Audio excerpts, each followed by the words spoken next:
What's up, everybody? Welcome back to the AM, guys. Hope you're doing good. Hope life's treating you well. So, today, guys, I really actually just want to talk about building for the future, and really, what I want to talk about is just really share like some of my ideas and heart behind what I'm doing and why I'm doing it. And Andrew talked to me about this, and he was like, "Hey, man, I think it'd be really good if you shared more, just about why we're doing some of the things we are and just some of the ideas in the box and things I like to implement." And one of the things that I wanted to talk about first was when Andrew and I started the company, when we started the business, we really wanted to do business differently. And both of us had jobs previously, and we created from that, from just prior work experience, a list of things of what we wanted the company to be and what we didn't want the company to be. And we really wanted the company to be a place for people when they come and they are a part of the team, their lives are bettered because of it. It's interesting because I think most of us just work for money. And I think that just working for money is really unfulfilling and fruitless. There's so much more to life than just money, right? You have impact, you have purpose. There's so much more than just money. And I think as a result, society and culture has really, because of as a result of society and culture just focusing on earning money and money being the end all and be all, I think a lot of the greater good for life has been lost. And so Andrew and I, one of the things that we've really wanted to do is really create a place where people can come and we help facilitate them accomplishing their dreams in their personal life, whatever that is, right?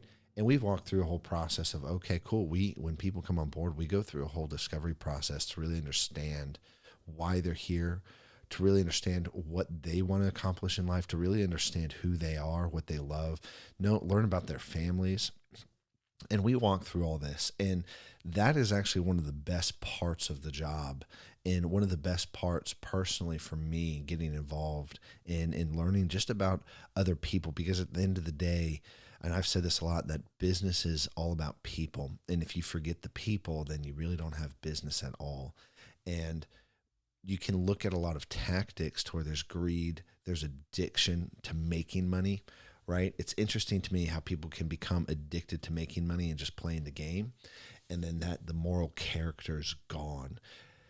I was listening to a podcast, and I listen to read several things, but like I don't remember who said it, but they were talking about the 80s, and that in the 80s, it was all about the cool job you had, how it was going to change society, how it was going to help shape the world. And that's what drove the 80s. And then at some point in the 90s and 2000s, everything became about money. And it's interesting because money and just pursuing money, it seems to corrode. Greed is one of the most corrosive heart positions that you can have personally. Because when you're greedy and you're just running after money, it's like, what do you sacrifice morally? Like, what do you sacrifice to get there?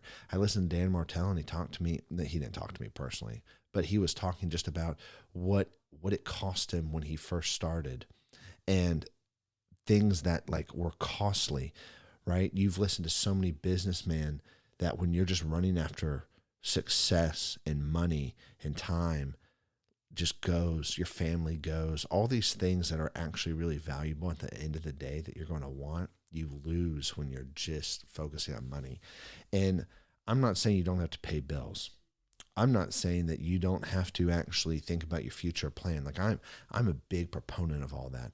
However, I think that there is a cost balance analysis that needs to be done, and really to just factor in things. But I think if you're making money at the expense of really losing out on the things that matter most to you in life, it's a losing game. Like, you're not winning anything. Like, money is not going to buy you a family. Money is not going to buy you good relationships, right? And there's a proverb that says, when you're rich, you have a lot of friends, but when you're poor, you have few friends. And that can be taken two ways. One, like a lot of people teach, your network is your net worth. But then also on the flip side, when you got a lot of money, everybody wants to be your friend. And at that point, are they really your friends? So anyways, that's it, guys. I'll catch you later. Peace.